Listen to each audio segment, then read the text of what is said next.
Mr. Chairman, I observe that the people of Yuma are good folks, and they deserve a lot better from the federal government than they have been getting. And whether or not they'll get it depends heavily on the House of Representatives, and particularly this group, and whether or not we will fight for them. We don't have a single Democrat that we could even convince to come to this briefing to get evidence from these experts. You think we're going to get President Joe Biden and Chuck Schumer to pass legislation without a fight, without demanding that it go in must-pass bills, and we have to use every bit of leverage, or this is a deeply unserious exercise? Now, Dr. Trenchel, about 1 in 4 of the migrants who use birthing services at your hospital need neonatal intensive care unit services, NICU, right? That is true, yes. And that rate, 1 in 4, is way higher than with the non-migrant population, right? Very much higher, and you got about 20 beds at any given time. Correct. And they fill up sometimes, don't they? Yes, and they so do. when you have those beds that are full up because of the pressure of these migrant communities, where do you have to send the residents of Yuma when they have a baby that needs NICU? We would have to fly them to Phoenix or another venue. And that's 170 miles away. Yes, it is. There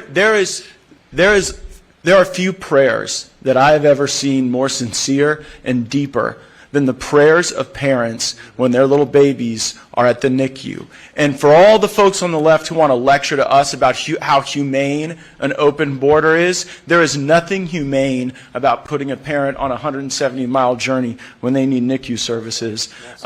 Supervisor Lyons, we hear Secretary Mayorkas come to us all the time on the Judiciary Committee and testify that the most important partnerships above all else for the Department of Homeland Security are the partnerships with local officials. We hear it time and again. And so here is my simple question for you. Has Secretary Mayorkas ever lied to you? Yes. And what was the substance of that lie? So the mayor and I had the opportunity to visit with Secretary Mayorkas and the Yuma sector chief, as well as the chief of the entire Border Patrol at sector headquarters almost a year ago. And during that meeting, he committed to, after reviewing the border, both from the ground and the air, to specifically address, quote unquote, 9 of the 11 Yuma gaps. And how many of those gaps have been addressed? To date so far, none. We see infrastructure on 2, and yet they will not deter anyone. Yeah. This is my 4th time here with you. I think Yes, if I sir. come any more often, I'm going to be eligible to vote in Yuma. Thank you for coming back, Matt. But in these District 2 is circumstances, great. it seems as though it's not a great mystery where the pressure points are, where we have gaps in the wall, and where we have recalcitrant tribes. And so in those circumstances, should we observe that this is a lack of capability or a lack of will to go and plug those holes? A lack of will. We've followed up multiple times, as well as Yuma Sector Border Patrol staff and with undersecretaries, and we were told time and time again that they were issuing contracts, that we would have it no later than June of last year, then no later than September, then no later than November. Every time it kept getting pushed out. So would a reasonable person observe that this is on purpose? My wife says I'm not a very patient person, but I was patient every time that I called, and they continued to push this process out.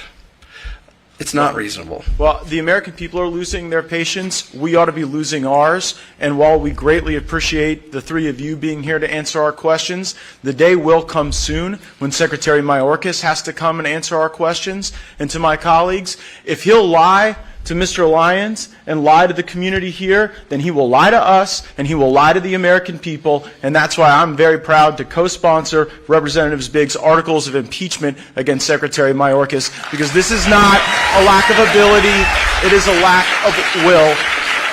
Mr. Lyons, I'll give you the last word. Mr. Gates, thank you very much. And to what Mr.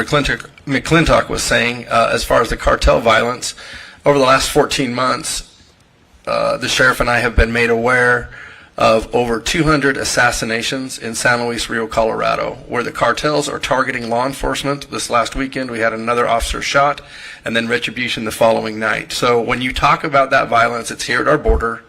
They are in control, and we want to take our control, our border control back. And we need an administration that has the will to secure our borders. And that's what we're asking you to do.